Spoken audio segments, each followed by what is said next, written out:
Alice's Adventures in Wonderland. Chapter 4. The Cheshire Cat.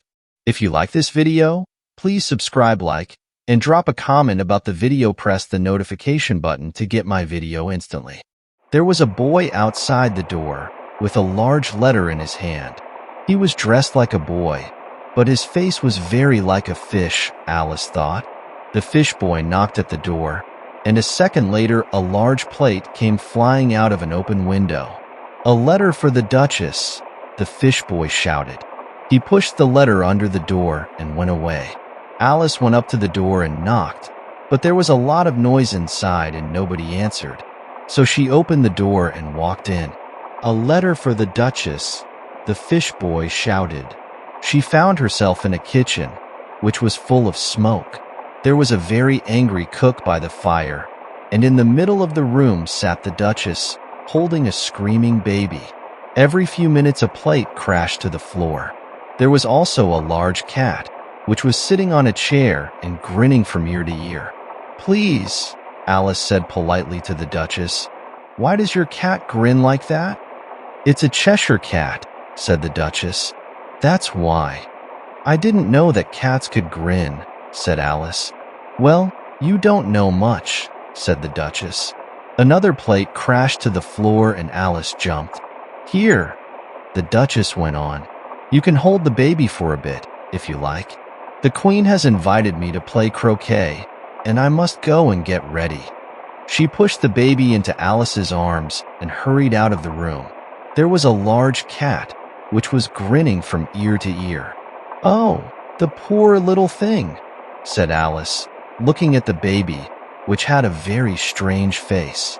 She took it outside into the wood and walked around under the trees. Then the baby began to make strange noises, and Alice looked into its face again. Its eyes were really very small for a baby, and its nose now looked very like the nose of a pig. "Don't make noises like that, my dear," said Alice. "It's not polite. You're beginning to sound like a pig."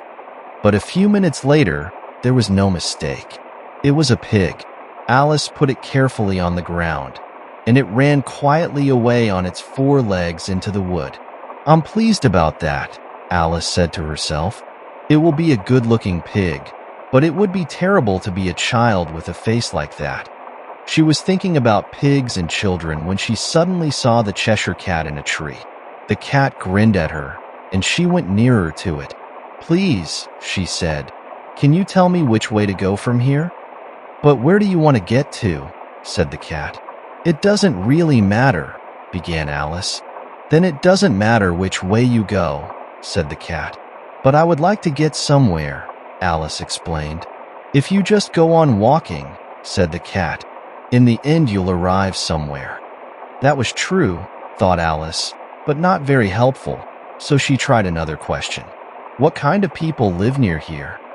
"To the left," the cat said, "lives a hatter, and to the right lives a March hare. You can visit either of them. They're both mad."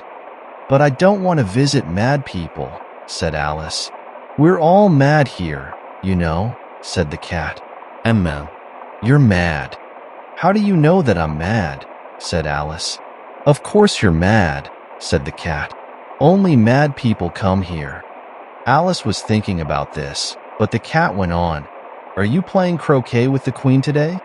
"I would like to very much," said Alice, "but nobody has invited me yet." "You'll see me there," said the cat, and vanished.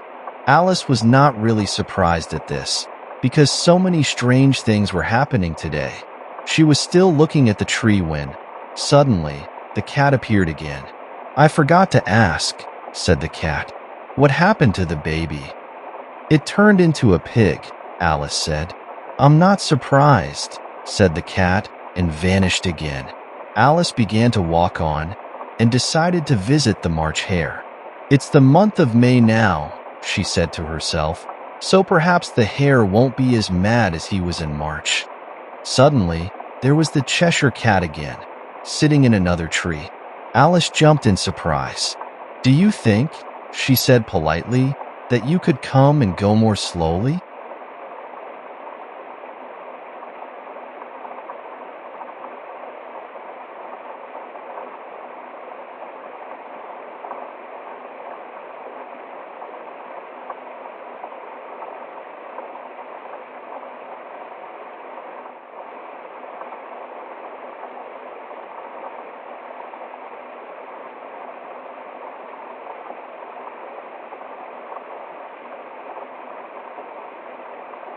Chapter 5. A Mad Tea Party. There was a table under a tree outside the house, and the March Hare and the Hatter were having tea. A dormouse was sitting between them, asleep.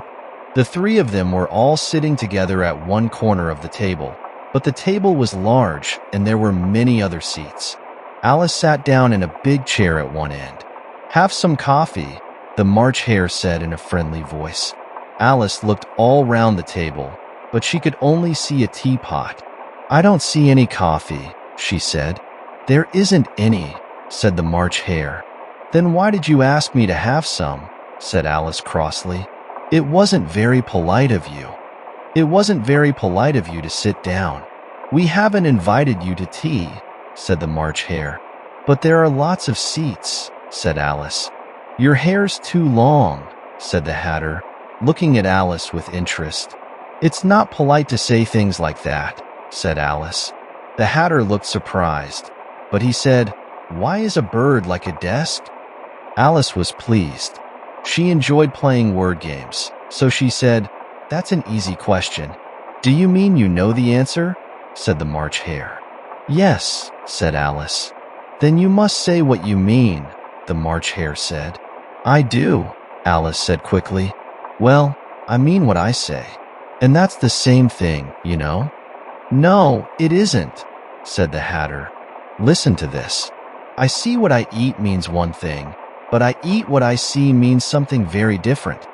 Alice did not know what to say to this, so she took some tea and some bread and butter while she thought about it. The Dormouse woke up for a minute and then went asleep again. After a while, the Hatter took out his watch, shook it, then looked at it sadly. 2 days slow. "I told you that butter wasn't good for watches," he said angrily to the March Hare. "It was the best butter," said the March Hare sadly. Alice was looking at the watch with interest. "It's a strange watch," she said. "It shows the day of the week, but not the time." "But we know the time," said the Hatter. "It's always 6 o'clock here." Alice suddenly understood. "Is that why there are all these cups and plates?" She said, "It's always tea time here, and you go on moving round the table. Is that right? But what happens when you come to the beginning again?" "Don't ask questions," said the March Hare crossly. "You must tell us a story now." "But I don't know any stories," said Alice. Then the March Hare and the Hatter turned to the Dormouse. "Wake up, Dormouse!" they shouted loudly in its ears. "Tell us a story." "Yes, please do," said Alice. The Dormouse woke up and quickly began to tell a story, but a few minutes later it was asleep again. The March Hare poured a little hot tea on its nose, and the Hatter began to look for a clean plate. Alice decided to leave and walked away into the wood. She looked back once, and the March Hare and the Hatter were trying to put the Dormouse into the teapot. The March Hare poured a little hot tea on the Dormouse's nose. "Well, I won't go there again," said Alice. What a stupid tea party it was. Just then she saw a door in one of the trees. "How curious," she thought. "But everything is strange today.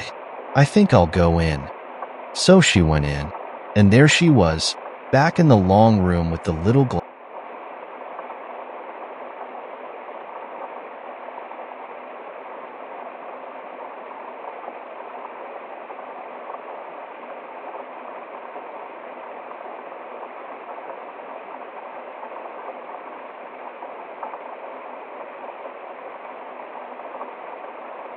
If you like this video, don't forget to subscribe, like, and comment about the video. Press the notification button to get my video instantly.